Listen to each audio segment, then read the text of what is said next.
I don't like Ticketmaster. You all know that. By extension, Live Nation, because Live Nation owns Ticketmaster. It's a huge, messy web that I've clowned on and insulted numerous times now. And I feel like everyone probably shares that same sentiment. I believe in every human being's soul there is a spot reserved purely for their hatred of Ticketmaster to reside. I'm sure everyone has their own experiences and horror stories here. It is just an absolute dogshit business model that is becoming worse and worse all the time.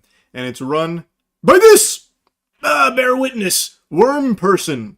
This is Michael Rapino, more like Michael Rapinor, because this man is just a giant fucking wiener. He is the CEO of Live Nation, Ticketmaster, and recently, this is why I'm making this video, he went on to say he had the goal to claim ticket prices are actually underpriced. Yeah, I mean, I think music has been underappreciated. I always joke, sports, it's like a badge of honor to spend 70 grand for a Knicks courtside. They beat me up if we charge 800 for Beyonce, right?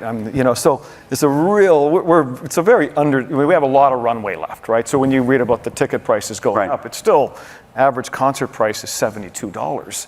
Try going to a Laker game for that, and there's 80 of them or whatever the hell. So the concert is underpriced, has been for a long time.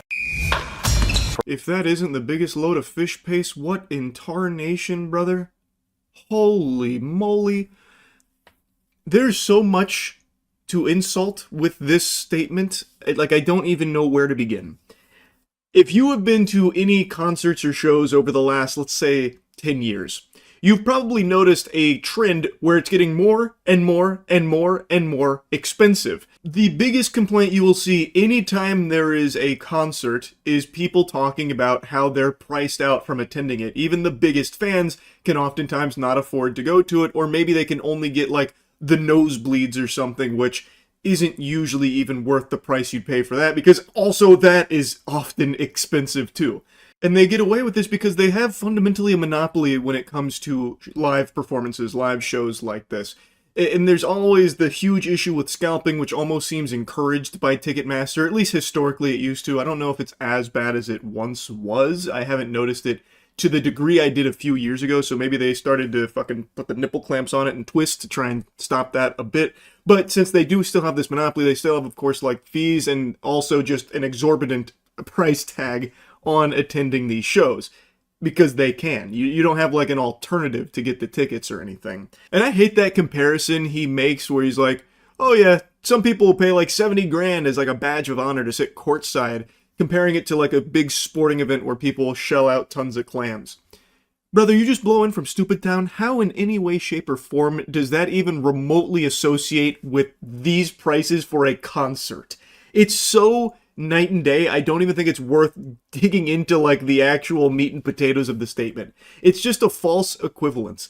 And he tries to use it as a way to justify that there is still so much room to charge more for their tickets. And I think that is just sickening. So I've been to 2 shows recently. I went to a Deftones concert a couple months ago. Unfortunately, I did somewhat brown my trousers a bit there. There was a couple tiddlywinks of fecal matter, which I made a video talking about it. It was pretty embarrassing, pretty shameful.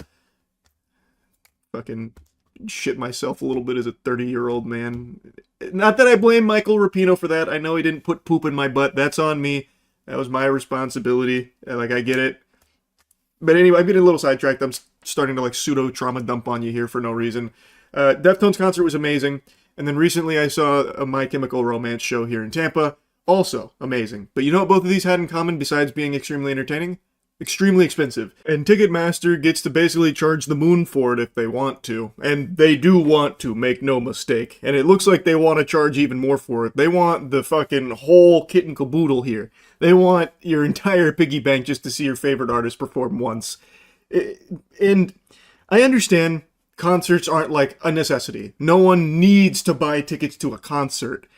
But you can see this trend that when Ticketmaster, Live Nation kind of took over and got this like monopoly, they have been jacking up prices non-stop. And it's just spiraling out of control where it prices out tons and tons of normal people that no longer can afford to go see their favorite artist perform because they'd have to decide between spending the money for a couple of tickets to that event Or, like, you could also just spend that money on, like, a fucking week-long vacation in a lot of cases because it is that fucking expensive. So it's just, I also think it's bad for the artist too, because then you're not performing to as many occupied seats. You're not performing to as many actual fans anymore. Like, I just think the whole model sucks now. And you can see a huge change when Ticketmaster Live Nation took over. Tickets were far more affordable, and I get everything's gotten more expensive. I understand that. But in this sector specifically, this monopoly has been extremely awful for fans and artists as well. It is only good for Ticketmaster. And the CEO's out here like, well, actually, it's like super reasonably priced. In fact, it is underpriced. I need to be making more money. Meanwhile, last year he took home like I think it was like $32 million, like himself in total compensation. Like, I wonder why he thinks it's underpriced and why they should be charging more. What's the incentive there? Man, that's so interesting. I wonder why he would have that perspective. Any sensible, sane person will tell you the same thing. Ticket prices suck. And Ticketmaster super fucking sucks. So I definitely don't agree with Michael Rapinoe's assessment here that there's a lot of runway for more ticket price increases. He says that people beat him up for charging $800 to Beyonce. Well, what he doesn't mention there is that $800 to see Beyonce is to see her through like a fucking glory hole on like the 39th floor of the stadium she performs at. Like, you do not get good value even when you do spend a lot of money going to these concerts because everything is so fucking expensive. So I think his take on this is complete trash. Complete trash. But he does say something during this event that I think is an important thing to mention in regards to how important shows are to the artists. Well, the live show is, the artist is going to make 98% of their money from the show.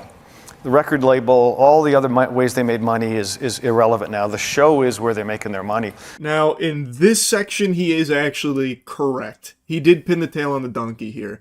Record labels take the lion's share of what an artist makes, or what a band, group, whatever makes.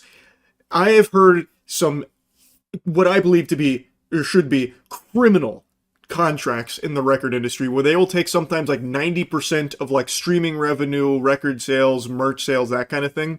And thus the band needs to survive off just tours alone because that's where they make their actual money.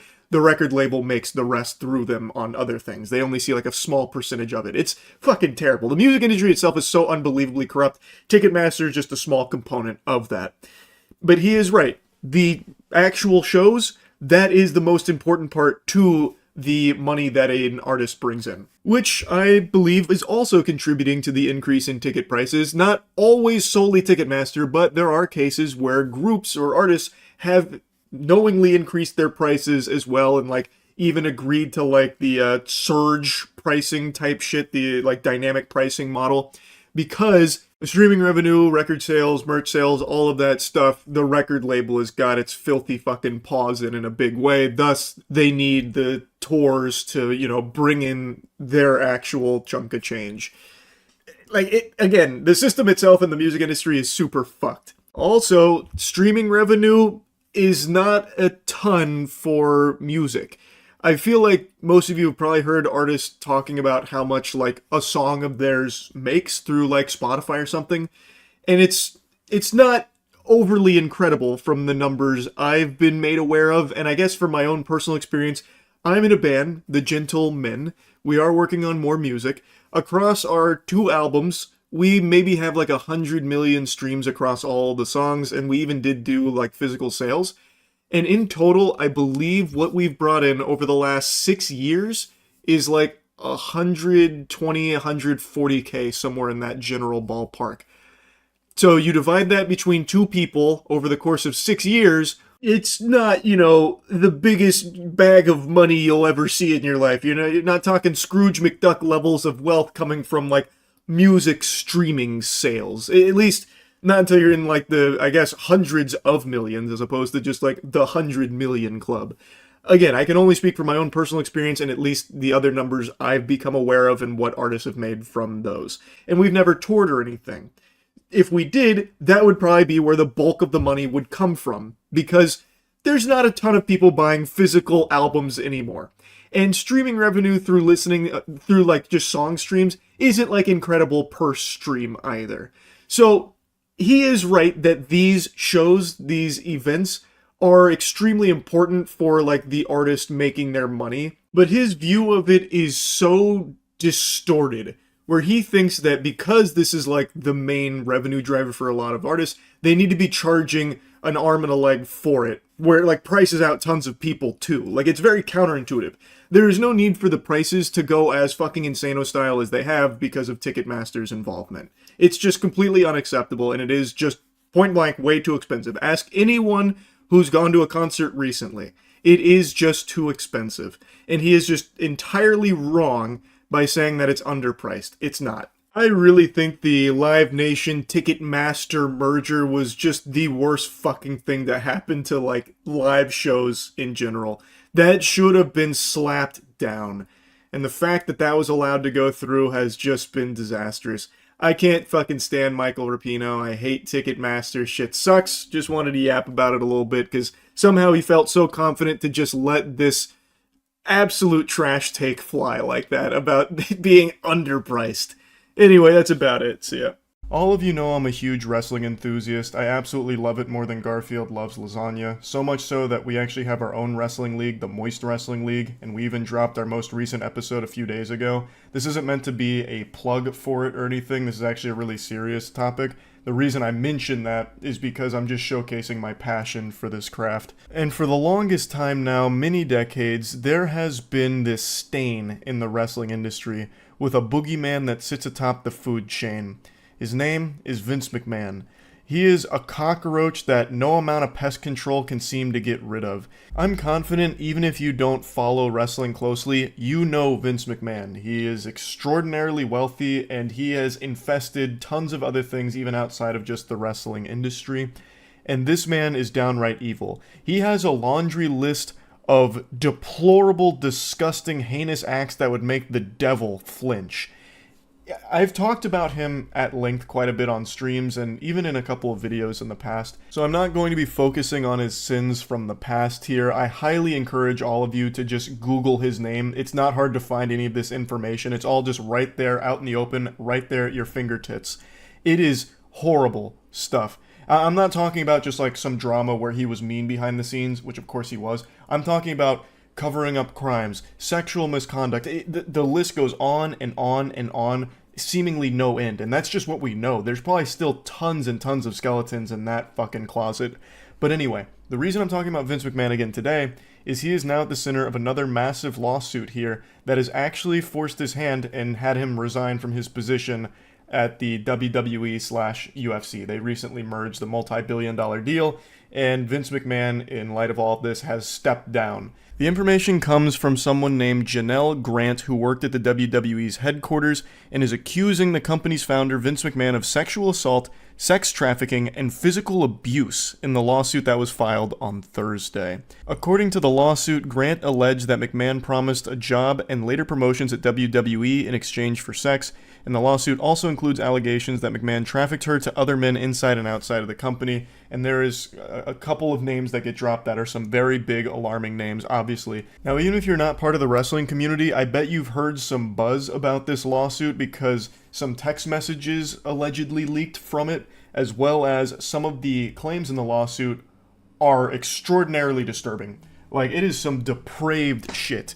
And I mean shit, literally. One of the big parts of this lawsuit that was popping off on Twitter, like general Twitter, was this section where Miss Grant is talking about a threesome that McMahon put her in. And she says, early in the encounter, McMahon immediately directed Miss Grant to lay down on her back in a supplicating position. While straddling over her, McMahon defecated on Miss Grant's head. McMahon left to shower off, but he instructed Miss Grant to remain in place with excrement in her hair and to continue performing for his friend. While Miss Grant requested protection, none was offered. McMahon and physical therapist actively continued with the threesome and directed Miss Grant's sexual performance for around an hour and a half while she was left covered in feces. Absolutely sickening and sadly not surprising behavior from Vince McMahon.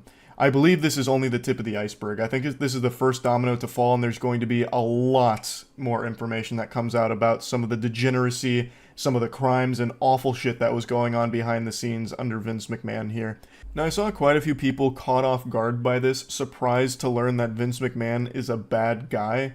They were wondering how this stayed buried, or how any of the sexual misconduct allegations didn't surface sooner. Like, how was it all kept a secret? I had to do a bit of a double take when I saw that. I got fucking stun-locked for a second. Now, of course, it's no one's fault. I don't blame anyone for not knowing about Vince McMahon's past. Like, if you're not an active wrestling fan, there's a really good chance you just didn't know any of this about him. But the only secret here is that there was no secret. Everyone knew about Vince McMahon's sexual degeneracy. Vince McMahon's sexual degeneracy is about as much of a secret as smoking cigarettes being bad for your health. This fucking ghoul paid nearly $15 million in hush money to quiet 4 women who were bringing up claims of sexual misconduct against him that had occurred over a period of 16 years.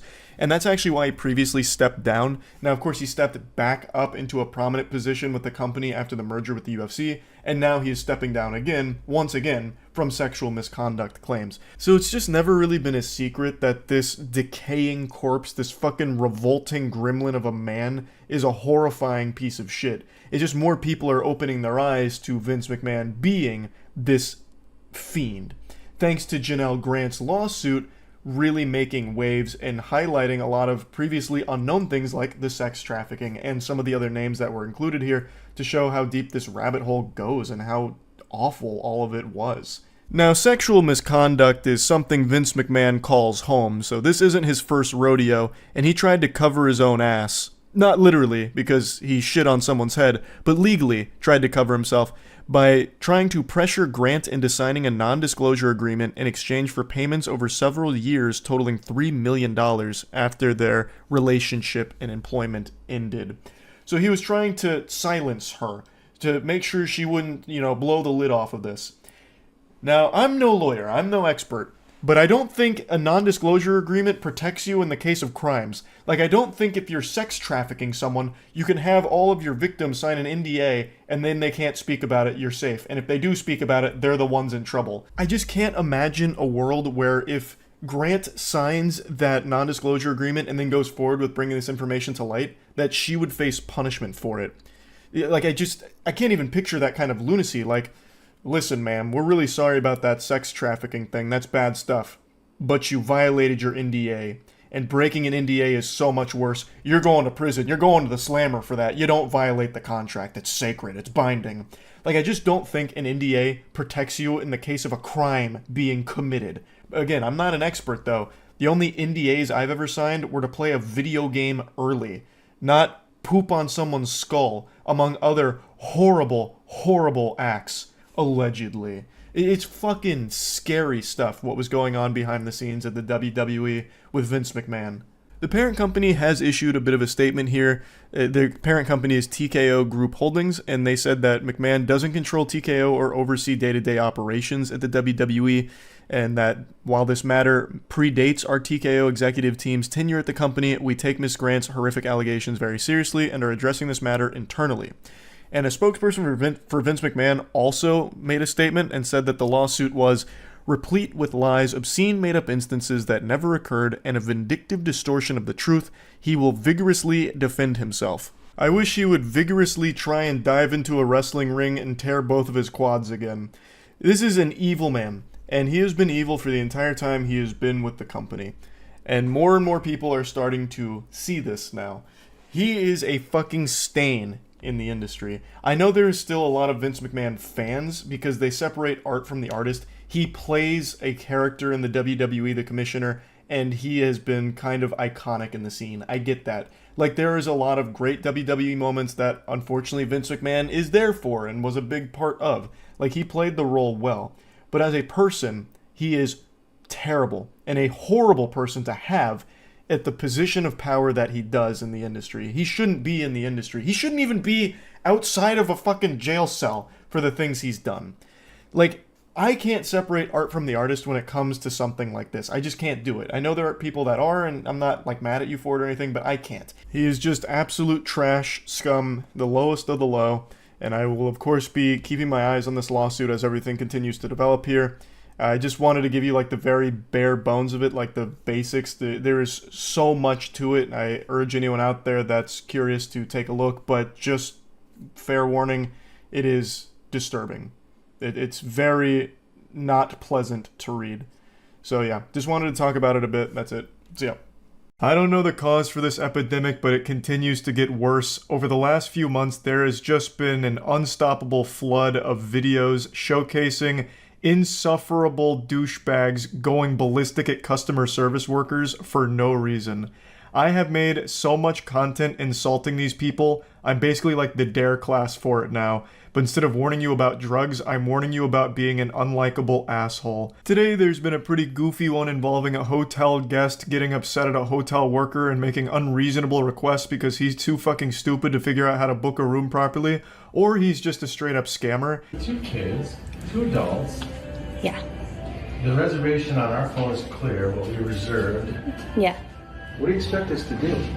Well, with that one, we could get you checked in. It came in as a king suite reservation, so it has a king bed and a sofa pull-out couch. Now, the video starts in the middle of the boss battle here. We're coming in raw, right into the front lines off of a hot drop. So what's happening here is the hotel guest urinal cake is now starting to argue with the worker because he's unsatisfied with the room that he booked because he doesn't believe it's accommodating enough for the 4 people that's with him, 2 adults and 2 kids.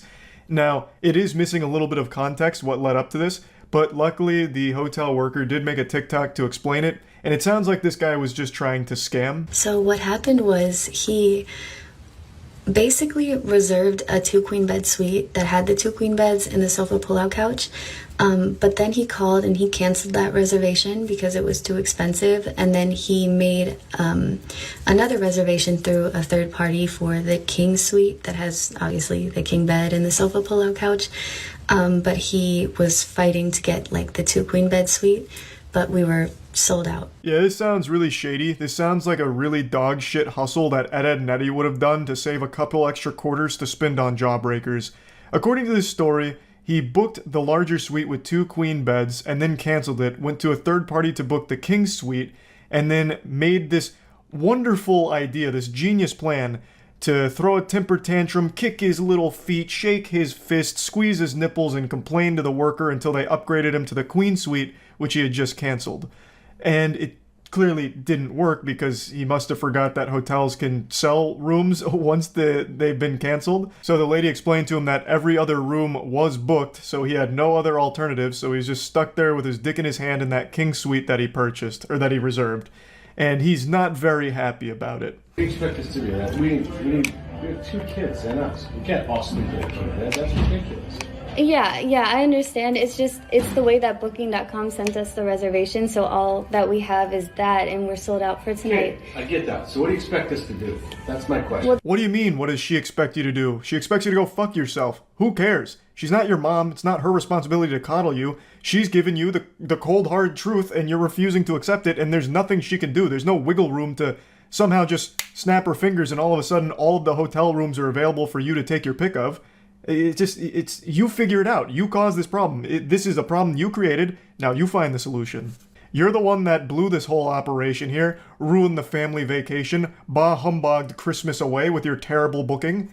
You know, that's on you, buddy. Like, I don't understand why he's trying to put the onus on her to solve the problem he created. And again, this is assuming this wasn't a scam from the get-go, which to me it does sound like it. Like he's going through this sob story of, we have 2 kids.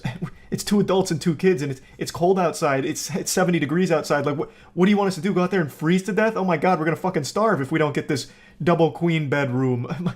No. It seems like he's just trying to drum up a sob story and try and get upgraded and pay the price of the king suite, which was a smaller one. And if the goal was to scam, I think he should have done a better job of acting and come up with a more sympathetic story. Just go whole hog with this one. Double down. Get the family involved. So, get some props. You have your wife wheel in one of the kids on a stretcher, right? With an oxygen tank set up to it, maybe even like a heartbeat monitor or something. And you just like gently pat their head like, it's okay, Cliff. We'll find somewhere else to go tonight. God damn it, Martha, I made him a promise. We'll get him to that doctor's appointment. We just need somewhere to stay first. We'll find it. Then maybe with the sympathy and the tears start flowing, then maybe the hotel worker somehow clears up a room.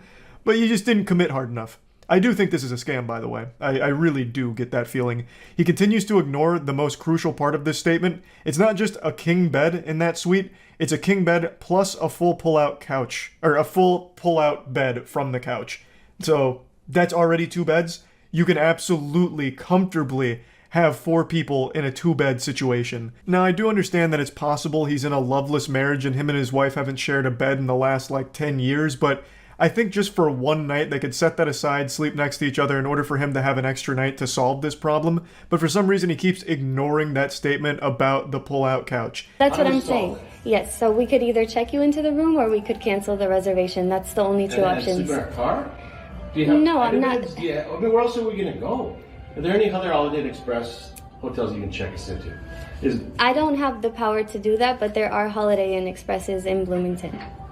So you're not going to help us. You're going to say, take the room as it is, or you're on your own. Yes. Yeah, that's exactly what she should do, and exactly all she can do in this situation. There is no further help she can offer because the whole place is fucking booked, and it's your fault that this has become a catastrophe. What I can do to help you guys is get you guys checked into the room that has the king bed and the sofa pull-out couch. But apart from that, we don't have any other rooms to check you guys into.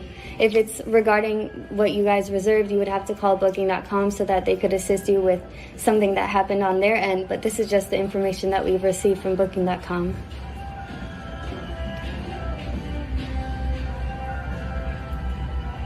Who hasn't checked in? What else is available with more beds? We don't have any other rooms available. Who hasn't checked in yet? Another brilliant plan from the chess master. So now he's wondering if he can just take a room from someone who hasn't currently checked in. I'm sure that's totally legal and won't lead to a huge problem for the hotel worker to do that. Man, this guy really does think he's the main character. I have no doubt he's gone through his entire life with people just absolutely giving him everything he's ever wanted on a silver platter. He just comes across as that kind of entitled douchebag. What an absolutely outrageous ask. Who hasn't checked in yet, and can I have their room? What do you mean, no? These rooms are reserved. I can't take them from somebody that's already reserved a room. You gave somebody our room, right? The way it was supposed to be reserved? No, because we held the room that we had the information for, which is the King Suite. That's what Booking.com sent over to us, so we kept that room for you guys. You can hear this guy's brain start to melt down as it sloshes against his skull here and hurting itself as it's trying to process everything. So he believes that they've given away the room that he rightfully earned after canceling it. I believe he's referring to the room with 2 queen beds. And so he's, for some reason, upset about that and trying to guilt trip them like, oh, but this is what we really wanted, even though he had canceled it. So just a big blunder here. How did you think 4 people would fit in that room? I mean, when you see it come in, don't you go, this doesn't make sense? No, because Booking.com sends us the information, so that's the reservation, and we hold it as it is. You didn't thoroughly investigate this man's family after he had reserved a room through Booking.com? You didn't go to his Facebook page and look at the height and weight of each member of his family in order to deduce whether or not they would comfortably fit into a king suite? Are you even doing your job? Unbelievable. I mean, now I see the guy has a point. Just what a fucking stupid asshole. Holy shit. And again, he keeps ignoring the most important part. It's not just 1 king bed in that room. There's also a full mattress on that sofa. It's a pull-out couch. So he can absolutely fit his whole family there. 4 people can stay in 2 beds. It's been done plenty of times before. I've also been in the situations like that where it's no problem at all. It's pretty easy. So you think 4 of us can sleep in that room? That's your suggestion? I'm not too sure how you guys were going to, do the setup in there. We just have the reservation as it was sent into us.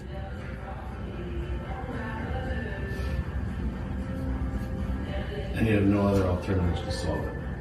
We're completely sold out for tonight. Shockingly, no other room sprung up as available in the 30 seconds this guy spent pressing the issue, so unfortunately it's still in the exact same spot. Though if a room did become available, I would absolutely understand if she just didn't bother telling him, because fuck this guy. I'm just stepping in, like you have a king bed and a pull-out bed, right? Yeah. You have 2 beds. And 4 kids. 2 kids and us. And it's none of your business either. What are you doing jumping into this? It's not, Well, look, I mean, I don't think that it's none of your business. it's, Too bad. you know, Yeah, shut it. I'm good. that's not really respectful. I think we can just go ahead and cancel your reservation. Then what are we gonna do? You know, I'm not too sure, but there are a lot of hotels in the area. Why don't you just sit tight for a second? I will. I'll be here till 11. I believe this cliffhanger is him attempting to intimidate her with a call to the police department. At least that's what I'm led to believe here. But who really knows, since season 2 of this hasn't rolled around yet. But I'd love to know what he'd call 911 about. Like, what's your emergency? Well, you see, at the nearby Holiday Inn Express, they're not letting me steal someone else's room. No. I booked the King Suite and canceled the previous one, but I should still get the previous one, am I right? No? Well, what do you mean? We'll cancel if there's no penalty. Yeah, we can cancel. If there's no penalty. Booking.com gonna charge us? No, but you just gotta give a call to booking.com and let them know that you want to cancel, and then there's no penalty. Okay, call booking.com. Do you know what the cancellation terms are? Is there a 24-hour notice? Is there... They could tell you. This is where the random NPC encounter finally concludes. For some reason, he keeps asking her Booking.com's policies as if she's somehow an employee of Booking.com now, as opposed to this hotel. What a real mess, you know. This guy's bad news. I'll just say what everyone's thinking. You know, I'll be brave. I don't like this guy, and I'll say it. I don't like him. I also don't know what the fuck he expected to happen with this whole thing. Even if there were available rooms, I don't know exactly how this scam works. Why would they just upgrade you to that room for free when it's your fault, it's your mistake? I just don't see that ever really working, but I guess it must in some capacity if it's a well-known tactic. But anyway, just wanted to share this because people that insult and be rude and nasty to customer service workers for no reason always deserve to be made fun of themselves. And that's about it. So yeah. I've used Uber and Lyft hundreds of times each, Uber more than Lyft, and I've never had a notably awful experience before. You know, I've never gotten into a car and felt unsafe. You know, I look at my driver and he's wearing like a trench coat and sharpening a hacksaw and then winks at me. I've never had like a really bad time with ride sharing. The only time it got wacky and weird was one time I took an Uber leaving the bar, and on the way home, I was convinced I was in the car with a prophet, like an angel. We were driving on the interstate, just two boys being dudes, and out of nowhere, the Uber driver pulls a prophecy out of his asshole. He said, "This guy's about to hit the median." And at first, I didn't know what he was talking about. I thought it was like a riddle that I had to solve or something to get money off of the Uber rides. I was like, oh, the answer is time, you know? But then I realized he was talking about the car in front of us, obviously. And it felt really weird to me because the car wasn't doing anything weird. We were behind them for a little while, like maybe a mile or two, and they weren't driving erratically or recklessly. They didn't look like a drunk driver or anything. And then out of nowhere, a couple of seconds after he said that, he like willed it into existence. The car swerved and scraped against the median and then tried to get back into the lane. Out of fucking nowhere. I was like, oh my god, we are living in a simulation. But yeah, that was my weirdest experience with Uber and ride sharing in general. But of course I've seen the horror stories, like the absolutely awful ones, and this is one of those. This is a pretty special one. You know, I'm just trying to ask him to go to speed limit is all. I'm saying I'm gonna go. Oh. Okay. Okay. Don't really know what's going on in her car here. She's created a little crime scene there. Like, stepping into this vehicle looks like you'd be stepping into your neighbor's shitty haunted house on Halloween. It's just really goofy looking. I don't get it. I guess it's supposed to be early Halloween decorations. She's got like a blow-up sex doll in the passenger seat. Or maybe it's there to like prevent her passengers from getting up front. Like, hey, you can't sit there. Clearly, this inflatable Mr. Krabs doll's taking that seat. So just get in the back, all right? You know, I don't even know what the fuck it is. I mean, maybe it's an inflatable clown or something. I couldn't tell you, but it's pretty weird stuff. Now, what happened is the passenger asked if they could roll down the window and drive the speed limit, which I think is a pretty reasonable request because this lady's out here driving like it's Grand Theft Auto 5. I was half expecting her to try and ramp this vehicle off of a parked tow truck. She's treating it like it's Fast and Furious universe and she's trying to catch Dominic Toretto. So it's not like the passenger's being an asshole or anything, just asking, hey, can you drive the speed limit so you don't kill both of us here? And that just sets her off. She loses her goddamn mind there. Slow down! Fucking yanks on the e-brake and does a 360. Suck on this, pussy fart! You can hear, like, this tire start screeching. She completely takes her eyes off the road, turns around and starts swiping at the camera like she's a kaiju, like Godzilla trying to knock over a building. And meanwhile, the passenger's laughing the entire time. The absolute fucking dick on this man, the fucking balls of pure adamantium to laugh through an experience like this is inspiring. They could have very easily died here. The driver went feral and totally forgot they were operating a vehicle. This could have ended up like the Billy Madison scene where O'Doyle Rules just fucking shoots their car off a cliff like a missile. And meanwhile, the whole time, the guy's just giggling about it. All right. The car now. Well, you got Get to. out of my car now. Hey, you're gonna have to open that trunk. I'm not going anywhere until you open that trunk. Get out. Unironically, she starts squealing. Literally squealing. This is what a small dog sounds like when it's trying to intimidate a larger dog, but it's also very afraid as well. It actually sounds like somebody stepped on a toad. It is shocking that a human being can make this noise with their vocal cords. This is what it sounds like to smoke 15 packs a day. All right. The car now. Well, you got Get to. out of my car now. Hey, you're gonna have to open that trunk. Sorry to hit you with the surprise instant replay on the Jumbotron. It's just I'm so impressed with her ability to hit this screeching note. This is the brown note. Like, hearing that makes a human being involuntarily shit themselves. This is such an abhorrent sound. It's like someone's recorder broke, but they still desperately tried to play hot cross buns on it. Get out. Get out. Get out. Nope. You're gonna have to get my bag out of your car. I just want my bag, man. That's all I want was my bag. Thank you. Thank you. Thank you. Thank you. Yeah, I'm no Phoenix Wright Ace Attorney, but I'm pretty sure this is a highly illegal act here. You can't just pull over on a busy interstate and kick out the passenger, because they could easily just get hit by a car and die, and you're fully responsible for it. What a remarkably reckless decision from this asshole here. But credit where credit is due, she did slam him with a real humdinger, saying, "Fuck you and fuck your mom too." So she tossed in a "your mom" there, so she really got him. I was really hoping she'd double down and go for a D's nuts as well. Just be like, "Hey, yeah, you can you get off at the D's exit and find another Lyft. D's nutties." Then she fucking peels out, drifts in there. But she handled herself like a professional, only sticking with a "your mother" statement as she launched his suitcase across the road. Me too. So she's running around barefoot like a hobbit, threatening an Uno reverse card, saying, "Well, I'm also filming everything, so that way we have two angles of how stupid I am and how reckless of a driver I am." I don't think there's any world or any multiverse out there where there's a single reality where what she was doing was justifiable.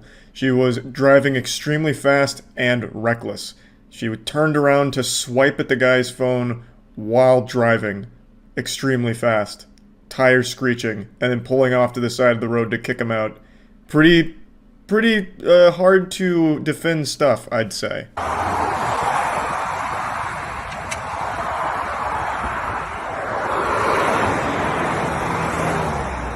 As she blasts off back onto the road, she nearly clipped the van that was next to her because she tried to get back too early, and that would have been an absolute catastrophe. Her road rage almost got even more people hurt. Then she left this guy stranded. I'm assuming he was able to find his way back to civilization after being dropped off in the middle of fucking nowhere on the interstate. And yeah, I don't really think this is the best Lyft experience. I would imagine this is at the absolute least 2 stars, I would say. It has to be. Because this was not great. This was not, spectacular service, I would argue. But at least he survived the trip.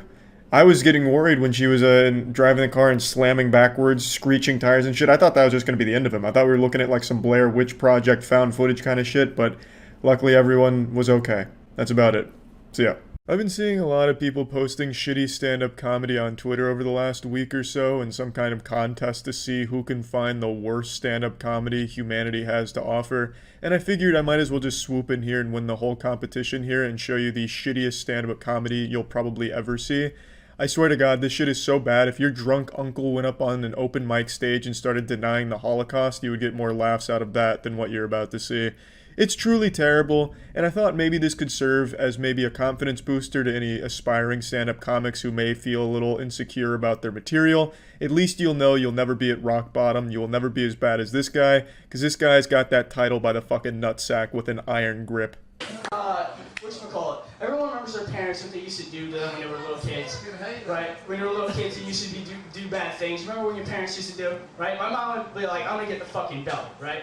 And when we were kids, we were always rebels, right? We always said, and we always like, I always tried to mock my mother. I'm like, I'm gonna get the fucking belt, and right? Unfortunately, we missed the introduction, but I imagine it was a lot like SpongeBob SquarePants during the comedy night, you know? Have you ever noticed salt shakers? I mean, what's the deal with airline food? So it is a bit sad that we've missed out on that, but at least we're going to catch the tail end of his performance here, and let me tell you, it's one for the history books.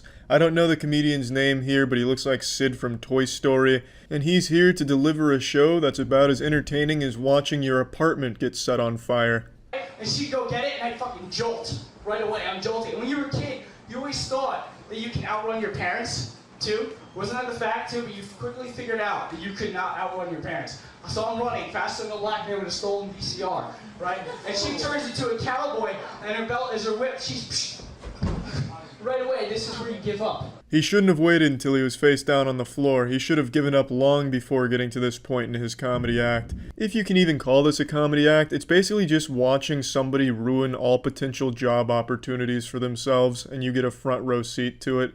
This is where you give up. So you start saying, I'm not going to put the dog in the dryer again, I promise. She's dragging me off like chainsaw with my legs in the back. Oh man, everyone knows what their parents do. Come on, dickheads.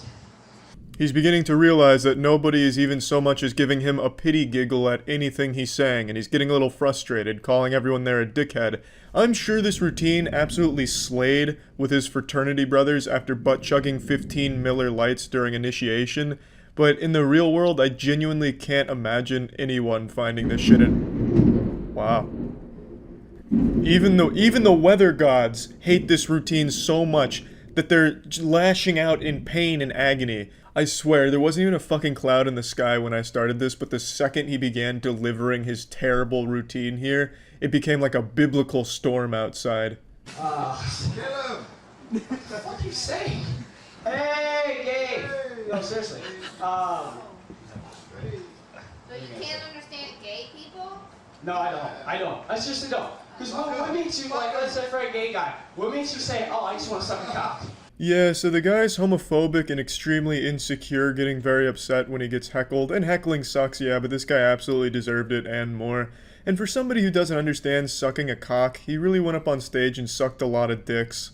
Seriously, what makes you get, oh, huh? I like to suck cock. What?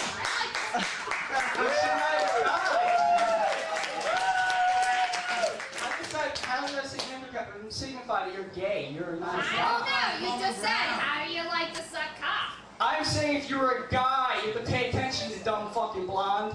You can hear the anger start building up inside of him. His voice is getting a bit shaky. He's fighting the urge to throw a full-blown temper tantrum and start crying. However, I will give credit where credit is due. I'm extremely impressed he didn't prematurely ejaculate into his jeans once this girl said penis out loud.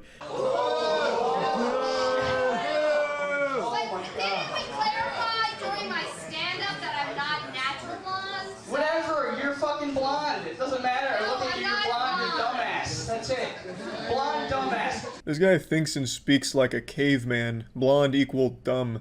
Dude came out here after murdering 5 tubs of hair gel, making sure his hair could stand up for this train wreck of a performance, and now his fragile ego is getting hurt on stage, and he's not too happy about it. Thank you for reminding me. I met a girl one time, and I asked her what her name was, and she said Dolphin.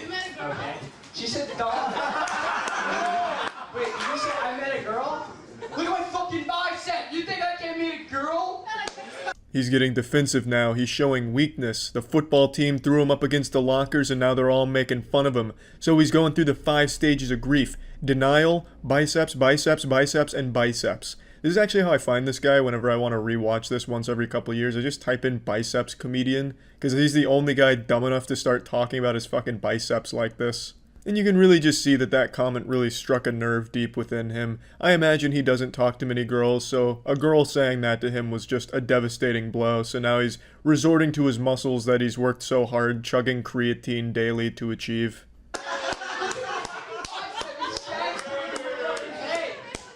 Oh my god.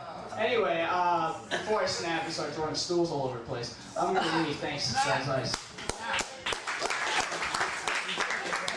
And thus concludes the stand-up routine. Any comedian compared to this guy is going to look like Dave Chappelle or Norm Macdonald.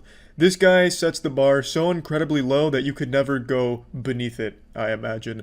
At least it would be a very tough achievement to pull off, I would say. But yeah, anyway, that's about it. So yeah, I'm sure you've all heard the expression, fake it till you make it. But today I want to take a look at what happens when all you do is fake it without ever making it. You end up like this loser we're about to take a look at today. A guy who has become a complete parody of self-confidence, but without any level of self-awareness. He portrays himself as an extremely successful, extremely rich guy that would have no problem at all stealing your wife right out from under your nose. It's beautiful stuff that he talks about. Take you, for example, and me, and we both pull up and we go to your girl. Odds are I'm gonna take that bitch. If you compared me to you, you're not gonna win that battle. Bro's out here rocking that man dark body type and acting like he for some reason be able to take your girl just because he rolled up in a rented McLaren. This guy's entire personality is money. He's like a real life Mr. Krabs, but with even skinnier arms. So he believes because he has money that he's entitled to women and women find him irresistible. You can tell by looking at him this was no jock in high school. This wasn't exactly the prom king. Yet he pretends that he is now. He talks about how successful his businesses are now. He has a 9-figure business. He has all of this money. Though I don't necessarily take him at his word because I just don't believe a fucking word this guy says. So the next time you think that your girl's on lock, I got the keys to the castle, motherfucker. I have no doubt he spent hours trying to cook up that finishing line right there. The keys to the castle. Now, why I don't believe him about the success of his business is because the only thing he shows that's worth money is his car, the McLaren. He's made like 1,000 shorts about how much money he spends filling up a McLaren's tank, or how often he drives his McLaren, and that is the only thing worth a lot of money that he's ever shown, at least that I've seen. So that leads me to believe that it is 100% rented, or he really dumped all of his money into that one vehicle in order to portray himself as a successful businessman. He did a little house tour, and it's very humble living. It's a nice place, but it's not exactly like a super mega mansion you would expect someone with a 9-figure business to own. And he's not wearing a ton of ice or anything like that, and he's clearly a guy who loves to flex because he's always talking about his wealth and his success, yet the only thing you can ever see from that is that McLaren. Now this may be like a tinfoil hat conspiracy, but I truly just think he either rents it for these videos or, even more depressingly, drained all of his finances to make that big purchase with that belief that this car would be enough to convince people that he has a lot of money. Like, he specced all of his points into delusion here and is just letting it rip. Like, this McLaren means I'm successful. I gotta fake it till I make it. This is how I do it. Ah! Here's why the gym does not matter. I'm tired of guys that are like, oh, I'm going to the gym, I'm trying to get fit. I feel like I have a pretty decent tone. Did douchebag Slenderman get you with that jump scare in the beginning? So this is his rant about why going to the gym makes you a fucking idiot. Because he's skinny and insecure, so you going to the gym is offensive to him. It's pretty pathetic. You don't want to go to the gym, that's fine. Buddy's out here built like 2 french fries duct taped to an uncooked spaghetti noodle. And if you're happy with your body there, that's absolutely fine. But why shit on people that are going to the gym? He makes a whole rant about why it's stupid to do it, which is laughable. I don't need to go to the gym, because you pull up to the gym making less than 10K a month, pulling up in your bullshit fucking Corolla, and I pull up in my McLaren. It's not even a contest, dude. No one gives a fuck about your muscles. Most of the guys that go to the gym, I'm sorry to tell you this, but you're fucking stupid. All that pre-workout that you're taking is making you more stupider. So unless you're making over 10K a month, you don't have the right to go to the gym? Like, he's not even making a point. Like, he's not even saying, like, the time you spend in the gym, you could be spent learning how to drop ship things from Alibaba. Like, he's not even, like, trying to make some kind of point. He's just like, you're stupid for going to the gym because you're making less than 10K a month. He actually sounds like he's about to cry. You're stupid with your dumb muscles, dumb muscle man. Like, what in the crazy insecurity are you going through right now to think that this was a good idea? Here's why you gotta break up with your girlfriend if you're not making 6 figures a year. Brutal honest truth is that girls need a man who can protect and provide for them. If you're not making at least 10K a month, how the fuck are you gonna protect and provide for your girl? Man's out here boofing crazy pills. You don't need to be making 10K a month in order to protect your girlfriend. You have absolutely no meat on your bones whatsoever. The only foe you're equipped to handle is if the gingerbread men from Shrek tried to attack your girl, then maybe you could fend them off. But everyone above the age of 18 and weighing more than 100 pounds, it's going to be a tough tussle. And making more than 10K a month doesn't enable you to magically protect her better. If someone's making a ruckus and you're trying to stop whatever's going on, the amount of money you have isn't going to do anything for you. You can't just be like throwing money at it like, get away from her, you scallywag. She's with me and I make more than 10K a month. Here's money. Like throwing it all over the place to get them away. Like, it just doesn't make sense. It's just pure delusion. Now, I guess, like, he's not wrong. If you make more money, you can provide more, I suppose. But what the fuck does that have to do with anything? So if you don't make 100K at least a year, break up with your girl. It's cool that she's sticking with you right now because you're trying to build yourself. But at the same time, if some guy like me comes up and gets in the way, she's gonna choose me over you because I can provide more. In this feast or famine world, women will always pick the best case scenario because they don't want to get hurt. And you being broke as fuck definitely hurts. What hurts more than being broke is being broke but pretending you're not, like this guy. It's so... I don't know if he actually believes the shit he's selling or if it's only to try and get people to, like, sign up to courses or anything like that. I'm really not sure if he actually, like, loves the smell of his own farts or if it all is an act. I couldn't tell you. Either way, it's to further the goal of making money off the back of desperate people who see this and think that this guy is actually super successful and is trying to give them the secrets to success. It's all just another guru scam, but... I find him particularly entertaining because he's doing the bare minimum. He didn't even bother to invest in his own body to look the part, so he's not in good shape. He didn't bother to even really pretend to have a lot of money aside from that McLaren that he shows from time to time. And he's just saying things that other gurus say. And I don't know if he's actually found real success. I know he has quite a bit of botted engagement that I've seen online, at least as of everything I've been able to research from it. But other than that, I don't know if anyone even believes his act. I would be surprised if they did, because he's very bad at it. Also, just to explain why there's driving underneath his video, it's because it's a TikTok thing where everyone needs perpetual stimulation, constant jingling keys, so for any video where it's talking, they play like Subway Surfers or anything engaging a game underneath to keep viewers' attention. It's pathetic.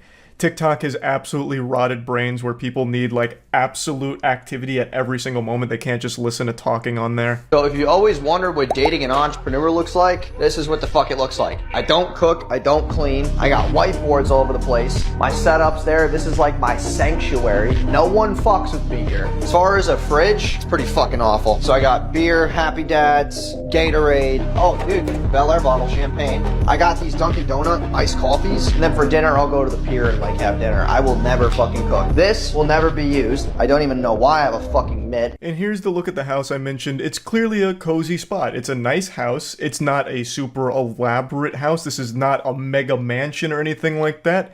So if he's a super successful 9-figure guy who loves to flex everything, why would he be living in a house like this? It doesn't make any sense. That doesn't really track. I also love the whole whiteboard thing. He probably watched one video on, like, it's important to write down your goals or whatever as an entrepreneur. So he bought like 9 whiteboards and hung them all up and filled them with gibberish nonsense.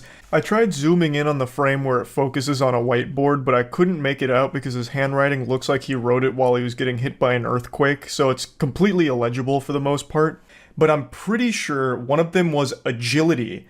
And he had a check mark next to it, meaning he must have done, like, agility drills, I suppose. I could be reading it incorrectly, but I'm almost positive it said just agility on one of them. Maybe it's like RuneScape goals, and he's, like, skilling right now, so he's working on agility, and he checked it off once he got, like, a certain amount of XP. I don't know. Very goofy regardless, though. Here's just a couple of signs that your girlfriend might be cheating. Number one is she's not texting you as readily as you've used to. Easiest way to tell if your girl is cheating is, did she ever find that you bought this guy's course? If she did, she's absolutely cheating. No doubt. And you deserve it. Why the fuck would you buy a course from a guy like this? It's so embarrassing. Like, he actually just went to, like, WikiHow and just started copying articles on like how to tell if your girl is cheating, 7 life hacks for that. And then he just starts regurgitating them here. But anyway, I could go on and on. There's so many embarrassing shorts he's made, but there's no reason to just keep going over it. I just wanted to showcase some of his better ones here and talk about it a little bit. That's about it. See ya. Yeah, I'm wrapping up 2023 with the season finale, my own little YouTube rewind, where I go back through the internet's most insufferable worms from this year that I haven't previously covered, and I make fun of them now.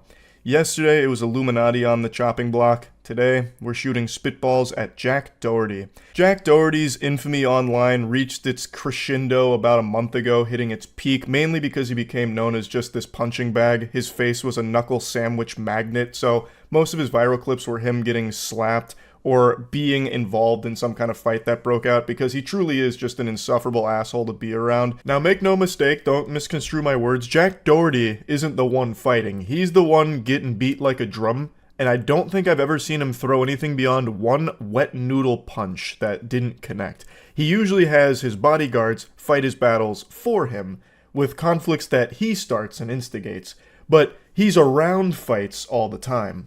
It's just, when you get near Jack Doherty, it's like a Dementor. It sucks the fun out of everything, and everyone gets uncomfortable and mad at him. He just has this indescribable X-Men mutation about him that makes him impossible to be around while also being in a good mood.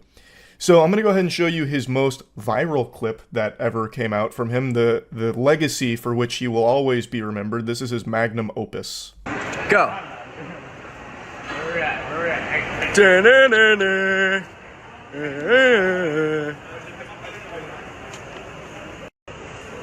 What? Little Prop, what you gonna do? What you gonna do, Little Prop? Yeah. Yeah. This is Jack's iconic shtick, where he walks around causing a ruckus, just being this menace to society, harassing people, and then trying to get a rise out of them. The second someone looks like they're ready to get confrontational with Jack, he has his security guards swoop in and stop it, just put the kibosh on it immediately. He travels with his bodyguards that are basically his babysitters, his nannies, really his guardian angels. They're the only thing that's kept him alive this long, because he is such a piece of shit. Everybody wants to fight him when he does things like this, but his bodyguards protect him. And he still has the gall, the fucking chutzpah, to stand behind his bodyguards, peek his head over, and continue to insult the person. He actually looks like a cartoon villain out of Popeye. Like, look at the way he conducts himself. It's so bad. This would be the most embarrassing moment to somebody else, but for Jack, it's his proudest moment. Now, when it comes to insulting Jack Doherty here, I actually have skin in this game. Just like an 80s action movie tagline, this time it's personal. When I say he is insufferable to be around, I'm not just basing that off of the videos I see of him. I actually know Jack Doherty in real life. In fact, he was in one of my videos 4 years ago, but you probably didn't know that because I did my absolute best to edit him out of it. It's from a video 4 years ago when the local Tampa Police Department challenged me to complete their police academy. This was during the time where I was watching live PD and talking about police activity, making jokes about it. They invited me out there to try it myself. Well, Jack Doherty actually happened to be there on that same day. Despite my best efforts to rewrite history, you can't fully erase the stain. You can see the cringe cryptid right there in the yellow shirt. This is a young Jack Doherty spotting. At the time of filming that video, Jack would have been 16 years old. And I know it's not exactly cool to bully a child, but this wasn't a child, this was a demon. It's not just me that had an extremely negative impression of Jack on that day. Matt, Andrew, Tiana, and the officers all had nothing good to say about their experience being around Jack Doherty for like the 6 hours we were there. He was one of the most disrespectful people I had ever seen in person. For some reason, he was extremely loud most of the day, so anytime he tried to talk, he'd kind of yell it at the officers or anyone he was talking to, I suppose. It was like he was trying to get into a screaming match on an Xbox Live lobby for no reason. Like, I think that was just him trying to be hype for his video or something, but man, it was extremely annoying. But beyond that, anytime we were about to do one of the tests, or if the officers were trying to tell us something about one of the tests, he'd be like interrupting them frequently, and the yelling was giving me a goddamn headache. Like, none of us had anything positive to say about Jack. The only thing is, we all understood that he was a child, and he found internet fame extremely young. So clearly that had a poisonous effect on his mind, and we had all just kind of expected that he's going through a phase most likely, and he'd eventually grow out of this. But not only did he not grow height-wise, he also didn't grow personality-wise. His attitude is exactly the same. His face looks exactly the same as when he was a 13-year-old boy, which is highly unlucky for him, and maybe that explains why he lashes out so often. But overall, over the last 4 years, he's just gotten worse. He's gotten more degenerate, more aggressive, more hostile, and he's just a giant piece of shit now. Since he's had internet fame for so long, he truly believes that he is some kind of deity, this kind of internet god, and everyone is beneath him. He thinks he's superior to just the plebeians around him, so he uses all the strangers he comes in contact with on stream as props for his content, and his big thing is still basically having his bodyguard protect him all of the time, which is so fucking pathetic. But anyway, let's dive into a bit more of the Doherty lore. So he makes most of his money through OnlyFans. He manages a lot of OnlyFans girls, as well as having an OnlyFans of his own, which I think if you sign up for that, you need to be put on some kind of FBI watch list, because this looks like a child. That is a very fucking awful OnlyFans page to be subscribing to. You probably need to be investigated.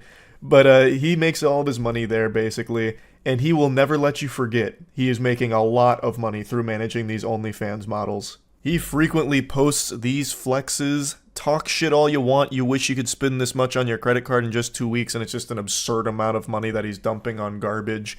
He posts these at least once a week, and it's clearly engagement farming. He's just baiting people into getting mad at him and just shitting on him, because he's realized that that is his formula to success. He'll just cosplay as the communal urinal for the internet to collectively come take a piss in, because it gets him a little money off of like the Twitter posts, but maybe it gets him a couple extra OnlyFans subscribers or a few curious kids that'll watch his stream to see what kind of degeneracy unfolds. He's basically playing the villain. He's leaning into the role. I always find this to be an extremely sad path to take, because he is actually just becoming the clown on purpose, and eventually he's going to grow up. It's going to happen at some point, and it's going to be nothing but shame for him, I imagine, because who in the world would possibly want the legacy of just being the hated douchebag? That's not something to be proud of. Even if you do have a lot of money in your bank account from it, I can't imagine it feels good to explain to your friends and family how you got that money, because everyone dislikes you and makes fun of you. Like, there's no way that that's a rewarding experience.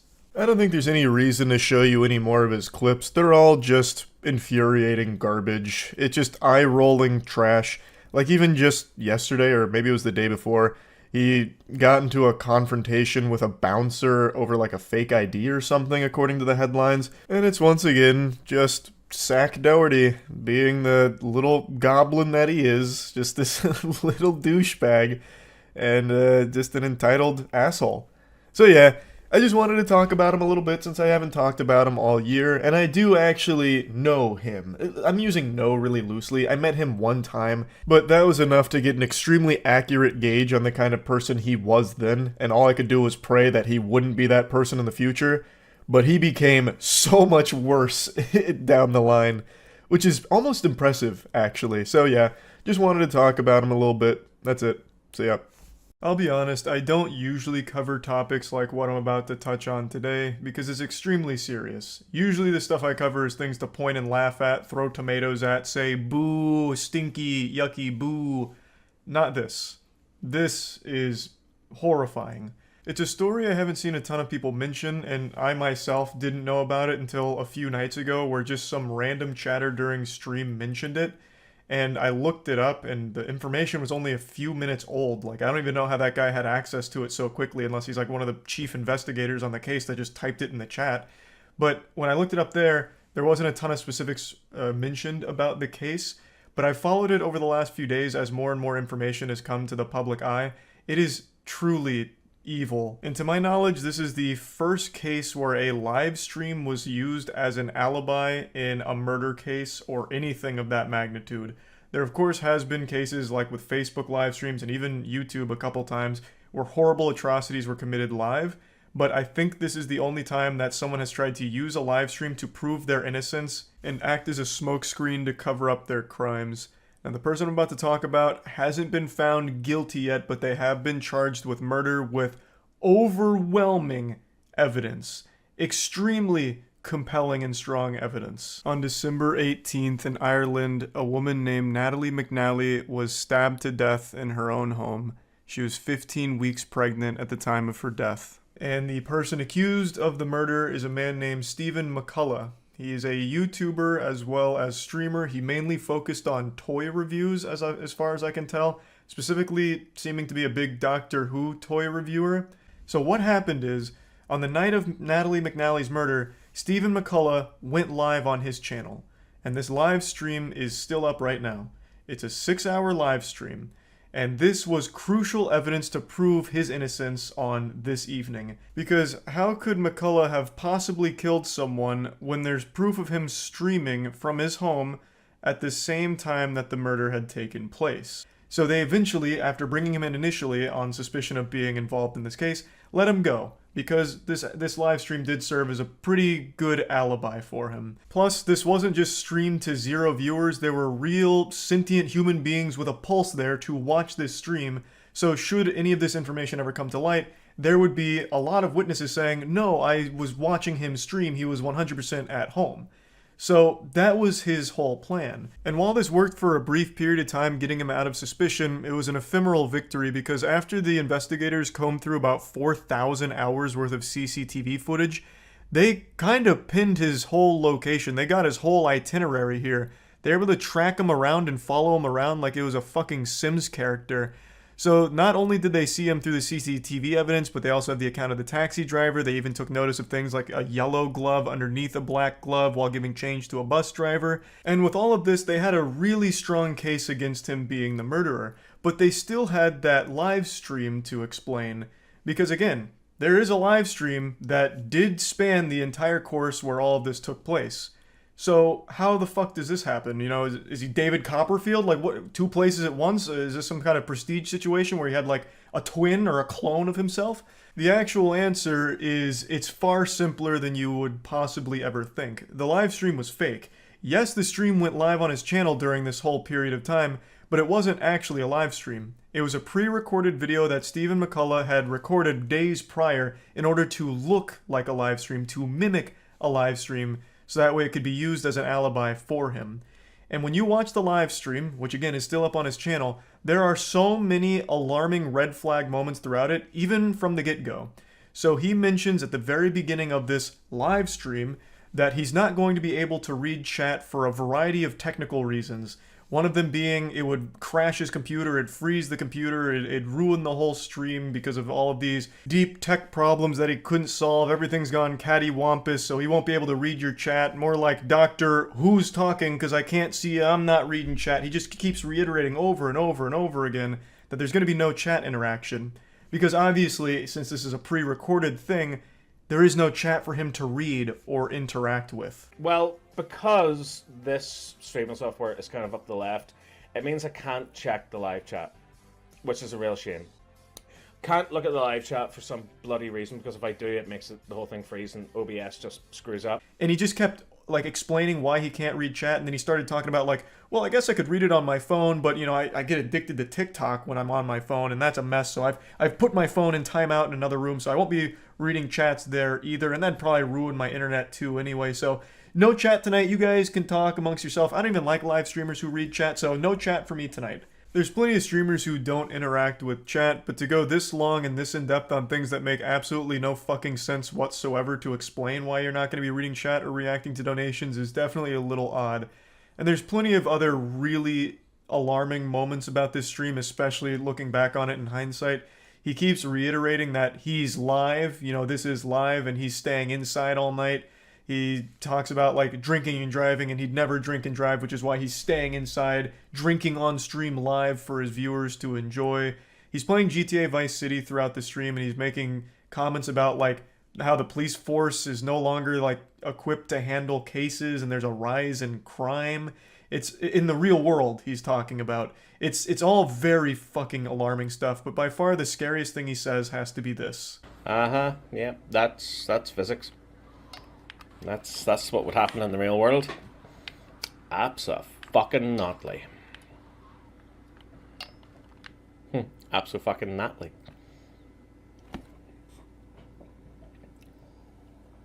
Completely out of nowhere, unprompted, he mentions someone named Natalie in a pretty menacing way. And once again, there's plenty of other things he says in here that are very scary, but I think this one is by far the worst moment. This has been 100% confirmed beyond a shadow of a doubt to be a fake live stream. When authorities seized some possessions, they found the actual video itself and concluded that it was filmed on December 13th or 14th. And also, McCullough himself has confirmed that the live stream was not actually live, it was pre-recorded, but insists that he was actually just drinking by himself alone that night. He completely denies the murder and insists that someone else may have been dropped off in a taxi near his home. This is referring to the CCTV evidence that they've gathered, pinpointing all of his locations throughout the evening. There's also other awful shit here as well. McCullough stayed pretty close to Natalie McNally's parents, and in one case even left his phone over at their house in order to like bug them and secretly spy on them to record their conversations to see if he was a suspect. So McCullough went to the McNally house, left his phone on record, and left, but returned 40 minutes later claiming to have forgotten it, and police were saying that this was an attempt to listen into their conversations to see if they suspected him of anything in this. I can't envision a world where Stephen McCullough is not the person who committed this crime. There is just an overwhelming amount of evidence against him. And he still doesn't have a real explanation for what the possible motive to faking the live stream would even be. Nothing that makes sense, at least. And then randomly dropping Natalie's name during it. I just cannot imagine that this man is innocent, but he hasn't been found fully guilty of being the murderer yet. But yeah, overall, a horrifying situation. I'm wishing the absolute best for the McNally family, and I'm hoping justice is served here. That's about it. So yeah. Today I want to talk about a popular trend on YouTube. I've actually touched on it before. It's those morning routine videos from rich people that are supposed to be like almost motivational, but usually are just used as a vessel to promote their newest product line that's coming out. So I want to talk about one in particular here that I think serves as a good example for all of them. This is the daily routine of a 24-year-old CEO. And just in case you didn't hear me, this is a 24-year-old CEO, and you best not forget it. This man, this 24-year-old CEO, is CEO of 5 companies. And out of the goodness of his heart, he's granting us permission to take a sneak peek into his day-to-day life. His near celestial existence. We, as spectators, get to come in and observe and learn from him. He's allowing us to suckle on his bosom. Nay, he is grabbing us by our unworthy skulls and placing it on his nipples to suckle. And believe it or not, we are truly blessed. He's giving us a sneak preview of his upcoming product lines. One of my favorite ideas that I've ever heard was the thought of doing today what others aren't willing to do, so I can do tomorrow what they can't. Meet Jose, the man your girlfriend is fucking in her dreams. Jose is a 24-year-old CEO, if you can believe that, and we're about to see what it's like to go on a date with him, because this is definitely not a fucking day-to-day routine, because he's shirtless half the time, and it feels like he's trying to get my dick out of my pants. I really feel like this video should have been what it's like to date a 24-year-old CEO. And spoiler alert, it looks like a fucking headache. This man is so full of cliches, and he just comes across as super disingenuous, especially when the majority of this is just centered around his new essentials line of clothing or some shit like that. One of my best wins in the morning is waking up at 5 a.m. In my opinion, it gives me a head start, allows me to outwork my competition and get more things done before it's even work hours. Throw on my Essentials muscle tee and I'm out. Excuse me, did you catch that? His Essentials muscle tee? If you don't have that, you're not copping wins in the morning. You get up at 4 a.m., but if you don't have an Essentials muscle tee, you're fucking losing, baby. The competition's out there beating the shit out of you because they got Essentials muscles tee.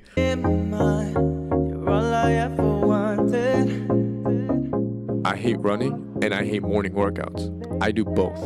This is a great way to callous the mind and start your day off with the win. Jose just can't stop winning in the morning, baby! He's going for a morning jog. He's going for a morning workout. He doesn't touch on it in the video, but I'm sure while he's going for that jog, he's closing 7-figure deals on his laptop, so he's making use of that time. No time is going to waste, but he still probably finds time to help old ladies across the street, because you gotta cop those big W's, baby. This is a great way to get my adrenaline pumping. Now that I'm awake, I'll hop in the shower. I prefer to use cold water. It's better than a cup of coffee. It wakes you up instantly and it's actually good for your skin. You can catch a sneak peek of the cameraman in the reflection there. Could be his brother, could just be an 18-year-old kid who was just looking for a quick buck, so posted an ad on Craigslist and Jose hit him up. Kid had no idea what he was in for. I wouldn't be surprised if Jose got totally nude for that shower shot. Cameraman was probably like, hey Jose, we're only doing torso up, you don't need to get naked. No, fuck that. Here's a CEO lesson for you. No half-assed measures. I'm going full cock out, even if it's not on camera. As an entrepreneur, I own a lot of brands, 5 of them to be exact, each of them requiring a lot of time, attention, and care. Most would find just building one brand to be nearly impossible, so the thought of having 5 sounds insane. When I heard him say that, I damn near shit my trousers. I couldn't believe it. I was blown back into my chair. 5 brands! It truly does sound impossible, and yet, thanks to the power of cold showers and an early morning jog, Jose is able to do it with ease. But with good time management, I'm actually able to balance everything perfectly. Now it's time for lunch. Eating clean, this is something that I live by. I preach about it all the time. Health is wealth. If you want to perform right, you gotta feed your body with the proper fuel. This is a truly riveting daily routine. He gets up, he jogs, he showers, and he eats. Why the fuck didn't I think of that? Shit, if only I had come up with these ingenious solutions to wealth, I could have 5 brands by now, god damn it. And now, frankly, I'm just mad that he shared the Krabby Patty secret formula with the world. You see guys, your time, it's money, which means it's valuable. This is why I don't like to waste time, and instead I multitask, so while I eat, I like to do my tedious tasks, like answering emails. What is this man? Nay, this god. He's able to eat and answer emails? Oh, Jesus Christ! Science said it couldn't be done! And yet Jose's proved him wrong yet again. As he said in the beginning of the video, do what can't be jerked off yesterday with what I can fuck today, or some fucking profound garbage like that. It's incredible. It's incredible, groundbreaking stuff. I looked into this because I got curious. This whole video is a promotional video for his Essential brand or whatever. This video alone, he claims to have generated $1 million worth of sales for his Essential brand. Now, I'm no 24-year-old 5-brand CEO or anything, but I can say with a high degree of certainty, you're not gonna get fucking rich by buying his Essential muscle tees. That's just not gonna happen. You're immediately doing it wrong. The video is supposed to teach you how to get wealthy, and you're immediately throwing fucking wealth away to make him wealthier. You've done the exact opposite of what you were trying to do by watching this motivational video. So if you bought Essential muscle tees thinking that you were gonna get Jose's life because you fucking did that, you're an idiot. Now it's time for my evening workout. My brand image is everything, so keeping my body in shape is crucial. If that means hitting the weight room 6 times a week, so be it. 2 workouts in a single day? Jose, you've gone mad. Now I like to focus on compound movements. Being that I was a scrawny, lanky kid just a few years ago, these help me pack on about 30 pounds of muscle. Now what that means for you is that whether you're overweight or scrawny yourself, you could do it too. There's no excuse. Well, actually, there is an excuse, Jose. Not everyone is a super wealthy elite douchebag. The gym membership's pretty expensive for a lot of people, and compound lifts, a lot of them require access to weights that not everyone's going to be able to find for a cheap price for their own home gym. You know, you need bench press, for example, squat rack. These are things that not everyone has access to, unlike you and your fucking mansion here that you're probably renting. Nobody else but you. After the gym, this is my time to unwind. More like behind. Could you have found a tighter pair of pants? I feel like I can see your asshole through these things. What are these, a size turbo small? Was this just the smallest pair they had available at Baby Gap? This is my favorite part. I hop in the car and go for a long drive. Business is like a chess game. You always gotta be 3 moves ahead of your competition. So whether that's analyzing the market for new trends or a new business venture, going on these long drives allows me to think creatively and freely. But only if you have a Lamborghini. If you don't have a Lamborghini, you have no right to be driving around on Jose's roads. Also, I don't really understand that. How the fuck is driving around aimlessly helping you in your business ventures? You are genuinely wasting time, which is one of the things you pledge never to do. It's not like you can get any work done while you're on the road except make idle calls every now and then at a stoplight, unless you're fucking texting while driving, which you shouldn't be. But anyway, this is a genuine waste of time by all definitions, just wildly, aimlessly wandering the roads doing fucking nothing. If you keep walking by, At the end of the day, when it's all said and done, all the work has been put in, it's time to relax. This is when you let your mind at ease. And for everybody, it could be different, whether it's hanging with friends or reading a good book. For me, it's a good cocktail. Meet up with some friends and innately call it a night. That's where his day comes to its incredible, exhilarating conclusion, and then he plugs Essential one more time. I gotta say, what a fucking boring day-to-day routine. This dude does less than a day than a professional high school gamer. Like, this dude's day consists of getting up early to jog, work out, shower, eat, answer a couple emails, work out, go on a long drive, and then get a cocktail and go to bed. When the fuck do you do anything interesting or productive for your business? You hype yourself up as this crazy fucking guru CEO, and your day-to-day activities are genuinely doing nothing. I mean, I felt like this was just something that was supposed to woo me over if I matched with you on Tinder or something. This didn't feel like anything of any substance, and of course, shamelessly plugging your brand, which allegedly worked for you, so congrats on that front. But this is totally useless if anyone's trying to be motivated by your day-to-day routine. The only thing this teaches them is, hey, maybe get up early and work out. The most generic advice anyone could ever give anyone. It's just a silly fucking trend of videos. I don't know why rich YouTubers always like to do these day-to-day motivational video activity things. Makes no sense to me. Doesn't help anyone, and it's just shamelessly there to promote whatever merch they're working on. Just some dumb shit, that's about it. So yeah.